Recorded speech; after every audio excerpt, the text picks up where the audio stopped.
Hi everyone! I hope you are all home safe and sound and making the most this time with your family. I'm seeing all kinds of great activities that are being posted on our Facebook page, and I thought that I would like to contribute in my small way. And as many of you know, we have an after-school baking club at MCS, which many of you enjoy, and we post pictures and we bake all kinds of goodies. And unfortunately, we're going to miss one next Monday. So I thought, hey, why can't we do one with each other, but in our own homes? So I have picked out a recipe. I picked out a recipe that I think most of us will have all the ingredients, and it's one that my mom used to make for me and my sisters and brother when we were little. And it's called chocolate oatmeal drop cookies. And it comes from this old cookbook. Some of you adults might recognize it. It's the Barber cookbook. And my mom actually gave it to me when I first moved out. So it was my very, very first cookbook, and I use it to this day. Okay, so this is safe in these times of social distancing, as long as we have to practice good hygiene when we're baking and cooking at any time. But wash your hands really, really well, which I've already done. I wiped down all my surfaces. And we don't want to right now, this time, we really don't want to share what we cook or bake outside of our homes. So when I bake these cookies, they're just for here. I can't share them right now with anybody. All right, for this recipe, we are going to need some flour, some white sugar, some salt, some milk, 1 egg, some vanilla, some baking powder, some oatmeal, which I keep in this plastic ice cream container. It's just easier that way. Some cocoa powder. The recipe actually calls for a square of chocolate, but I substitute, and we'll talk about that, with the cocoa powder. Some shortening, and some butter, and it's going to be melted here in a moment, so I'll explain that. And with cookies, when we're in the baking club, everyone knows that I usually use 2 bowls, one for dry and one for wet ingredients. And I have a fork, a knife, a wooden spoon, and various cup sizes. So the recipe is going to be printed out for you, so you can follow along with that as well as this video. All right, so the very first thing that I'm going to do is I'm going to take my smaller bowl, and I need the recipe called, oh my goodness, I forgot to preheat the oven. Okay, we're gonna preheat the oven to 350 degrees. We always do that in baking club, don't we? And we're going to prepare our baking pans, our sheets, our cookie sheets, with parchment paper. Now, we use cookie sheets, metal cookie sheets at school, but when I'm at home, I love my Pampered Chef baking stones. And I'm going to prepare 2 with with parchment paper, because my oven is wide enough that I can fit both of them in at the same time. Okay, so there. That is done. Okay, we need to take a 1/2 cup of shortening. So shortening, I buy my shortening in this tub, so I can't cut it off in a pound block like I show my students in baking club. So I have to actually measure it out. So this is my favorite measuring cup for this kind of thing, and again, it's made by Pampered Chef, which I love. And I'm just going to take my knife, and I'm going to scoop a bunch out and smush it down in my measuring cup. And as the shortening gets in there thicker and thicker and thicker and thicker, you want to keep smushing down so that if there are any air pockets or any kind of little crevices that aren't full, that I'm pushing them down. And then As you can see, I have a whole bunch of shortening. That's more than a half of a cup because I have it indicated right there, half a cup. So now I'm going to take my flat edge of my knife and I'm going to scrape it off. And so now I have a complete half cup. And this is what I absolutely love about this. I don't have to scoop it out with my knife, which can be kind of a pain. I simply have to push and the shortening comes out and I just scrape it off with my knife. Now normally when I'm baking at home, I use my mixer, my great big mixer, and it does all the mixing for me. But because we don't have one of those at school, or one for everyone, I'm going old school today, so we're gonna do it with just my hands and my tools and my bowl. Okay, so that's a half a cup of shortening. Then we need 3/4 cup of white sugar. So I'm gonna take I gotta put some more sugar in my container, but I like to wait until it gets empty and then I wash it out really well. And I shake it and I tap it, and that's a full 3/4 cup. So I'm gonna plop that in there. And then before I add my egg, I wanna take my fork, and the students that are in baking club, you know I love to cream together because we're not stirring this, we are creaming it. And so I take the back of my fork and I smush it down so that the shortening and the sugar are combining. And I want to get the sugar and the shortening incorporated as much as possible before I add my egg. So that's what it's looking like. Okay, so it's going to be easier to cream once we get the egg in. Okay, so I'm just going to tap my egg, one egg. I'm going to tap it in and careful not to get any shells. I'm going to put that in. And then my garbage is right in front of me. Pop, that's one of my favorite things about my kitchen. Cream it really well with my fork. And what I want to create is kind of a golden yellow creamy mixture. I don't really want a lot of lumps. I don't want any lumps actually in my batter, my cookie dough. So like I said, the mixer would be a lot easier, but growing up, my mom never had a mixer. In fact, she has my old mixer and I don't think she uses it a lot. She does it old school. Okay, so that's what I have. That's what it looks like. So now the recipe calls for 1 teaspoon of vanilla. Those of you that come to baking club, you know that I never, ever, ever let you measure anything over the bowl. So, and I always say, no use in crying over spilt vanilla.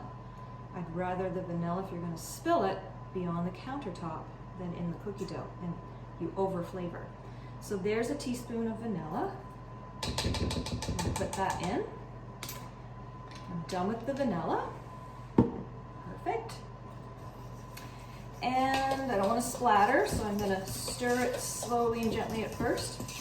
And then once it's incorporated, give it a little beat. I'm still using my fork.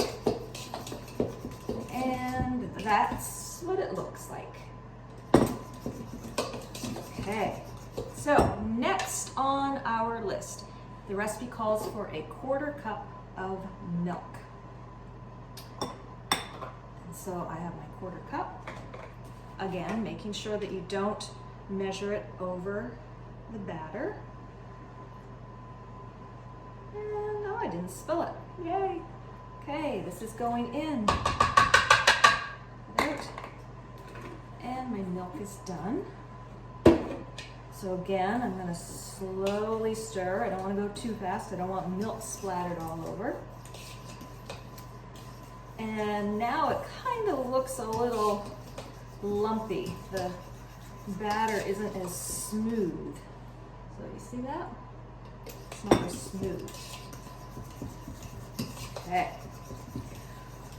Once that is done, now it's time, and the recipe actually calls for 1 square of unsweetened chocolate. So a lot of us might not keep unsweetened actual chocolate in our pantries, but most of us have cocoa powder.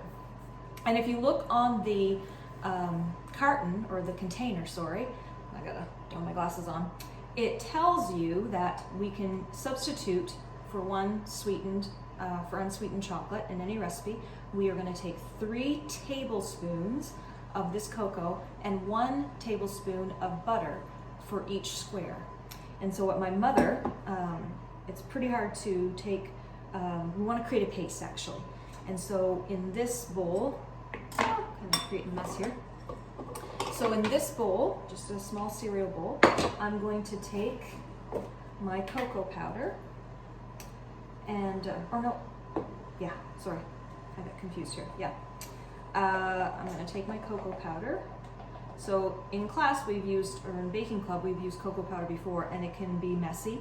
So you want to take your tablespoon and you want to put it right in the container and kind of shake it off. And I'm a big believer, if you get a little bit more of cocoa powder, it just makes it that much more chocolatey, so it's not a big deal. So there's a tablespoon, and we need 2 more of those. There's the second one, and there's the third one. Okay, now we need a tablespoon of melted butter. And I forgot, I gotta get another bowl. Now, I measure my butter when I need it melted after I actually melt it. So I'm just going to break off, not quite a 1/4 cup, actually maybe even less than that. And again, if you're in my baking club, you know that one of my staples is wax paper. I swear by using wax paper for all kinds of things. Particularly, I cover whatever I need to melt in the microwave with the wax paper. There's nothing worse than a dirty microwave. Wax paper solves it, and it's pretty cheap to use. So I'm going to pop that in the microwave for about 20 seconds. So that's melted. I melted it for about 25 seconds. And so I'm going to pour a tablespoon into the cocoa powder, and I'm going to slowly stir it so that it creates a paste. Like I said, cocoa powder can be really, really messy to work with, even though it makes cookies yummy and delicious. So this is a really, really thick paste. And I'm gonna hold it up here in a second and show you. So this essentially is what it looks like when it's done. So I'm gonna add that to my sugar mixture. And you wanna make sure and get as much of it as possible, because these are chocolate oatmeal drop cookies, so you want them chocolatey. And I'm going to actually get one of my scrapers, and I want to scrape out my bowl as much as possible.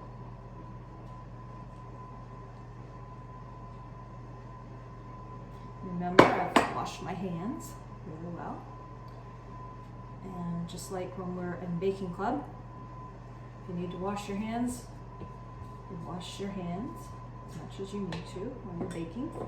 We don't want to ever lick our fingers. As soon as our fingers touch our face, we have to wash our hands. Okay, so I'm going to set this aside, and now I'm going to mix the chocolate in with my sugar mixture. So it's actually going to be a little lumpy at first. It's going to take a while. and we're doing it old school. So it almost looks like cookies and cream. My oven's all preheated. So that's what it's looking like. And I think other times when I've done this recipe, I've actually maybe added a little bit more, but we'll wait and see when we get there. Okay, I'm gonna wash my hands. Okay, now, clean hands. All right, so we have our sugar, our shortening, our chocolate, our vanilla, and our egg. Now we're going to go for our dry ingredients. So I'm going to take my second bowl, and this recipe calls for 1 cup of flour. Now, I know if you're in my baking club, you know how I like to measure dry ingredients. So I'm going to, can you see this? I'm going to overfill. That's way more than a cup. But I'm not going to just shake the flour off. I want to make sure that there aren't any air pockets in this cup that I can't see because it's orange. And I'm going to take the flat edge of my spoon. It's okay if it still has shortening on it. And I'm going to tap it. A little bit's getting spilled, but that's not a big deal. I'll clean up. And I'm going to scrape it off. And now I have a full cup. There. Perfect. I'll clean it up after. Next on my dry ingredients, it calls for 2 teaspoons of baking powder. I'm a little frightened here. Everyone's kind of panicking about toilet paper. I'm kind of panicking that I'm almost out of baking powder. Lots of toilet paper, but not enough baking powder. Okay, so there's 1 teaspoon. And there's 2 teaspoons. Cover that back up, close it up. And I need 1.5 cups of oatmeal. So my cup just has some flour in it. So I'm going to dig in and so tap it, full cup of oatmeal. And there's the 1/2 cup. 1/2 cup of oatmeal in. And what else? Some salt. Where is the salt measure? Oh, 1/2 teaspoon of salt. So once again, never, especially salt. We don't want our cookies all salty. I'm going to measure my salt over the counter, not over my bowl. Spilled a little, not a big deal. I'm going to take a little and over my shoulder. Okay, and there's a 1/2 teaspoon. That out of the way. So now I'm going to take my wooden spoon and I'm going to incorporate the flour, the baking powder, and the salt and oatmeal all together. Okay, so it's all incorporated. Can everyone see it? Now I'm going to mix in my wet with my dry. And both bowls are big enough that if I wanted to do the dry, it's not a really big deal, but I'm going to use my spatula and I'm going to scrape in my wet into my dry like this. Be careful, you want to get all of the batter mixed in.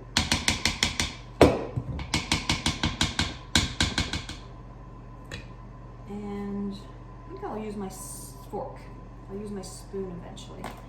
So now I'm going to, I like the fact that it's a big bowl so I can stir quite quickly and it's not gonna jump all over my countertop because the bowl is deep. And I'm going to, I'm not using my mixer, I gotta put my muscles into it. I'm going to mix it in. And this is what it's starting to look like. I mean, it's chocolate oatmeal cookies. Now, I quite frankly want it just a little chocolatey-er. Is that a word? Chocolatey, more chocolate. So I'm going to take some my cocoa, and I'm going to take my teaspoon, and I'm going to take just 1 teaspoon, and I'm going to pop it in. This is not in the recipe. This is what I want to do. So, because if you're going to have a chocolate oatmeal cookie, you might as well have a chocolate oatmeal cookie. You don't want to have it halfway. Right? Stir, stir, stir.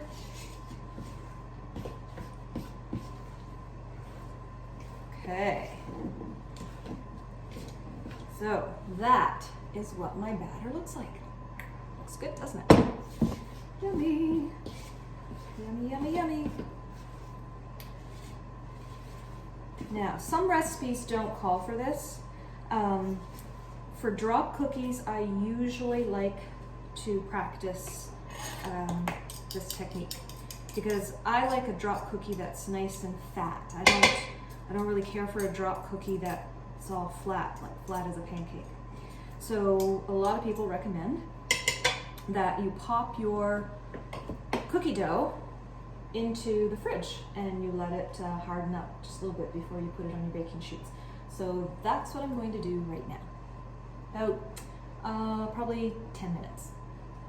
I am back. So I have my cookie dough, which I left in the fridge for about 10 to 15 minutes while I actually cleaned up and put everything away and scrubbed and washed my hands.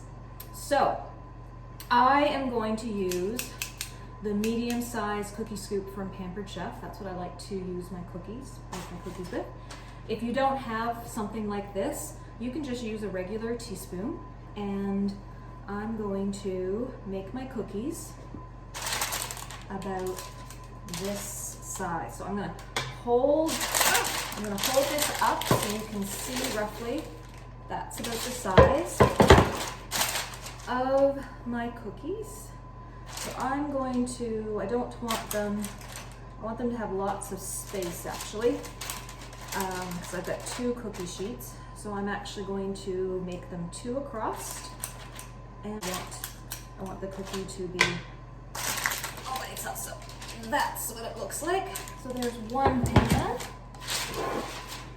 and I'm gonna make my second pan. So I'm gonna put these in my oven both at the same time on the same rack. I put 6 cookies on one stone and 8 cookies on the other. So I'm gonna pop these in the oven. Don't look at my oven, it's a little dirty. I need to clean it. Okay, in goes 1 pan. Right over. And in goes the second pan. I'm gonna close that up. So, I'm gonna turn my light on. Remember what I've taught you, that all ovens, even though it is set at 350, temperatures can vary. I like to err on, put it in for the lesser amount of time, check it with a toothpick. If it comes out clean, you're done. If you need to bake it for a little bit longer, no harm, no foul. So I'm going to set my timer for 11 minutes. This recipe actually, what it says, which is kind of ironic because these are older recipes, it says, gives all the ingredients, and then the only directions, it says, mix well, cook as drop cookies. That's it. So I'm probably going to say 10 to 12 minutes, and I'm setting because I know my oven, I'm setting my oven for 11 minutes. I will keep an eye on it, and I will let you know what it took to bake them. See you in a bit. So I'm back. I have baked my cookies in my oven at 350 degrees. I actually ended up baking them for 13 minutes. Depending on your oven temperature, you might want to do a little bit less or a little bit more. Just take that toothpick and check. And I've got to be honest, I have already tried one, sampled one. See, it's half eaten. And they are very, very delicious. I hope you've enjoyed this. I had fun doing it. If you end up trying the recipe, make a comment below, take a picture, let me know how you make out. I always love to hear how my students are doing with the recipes that I teach them.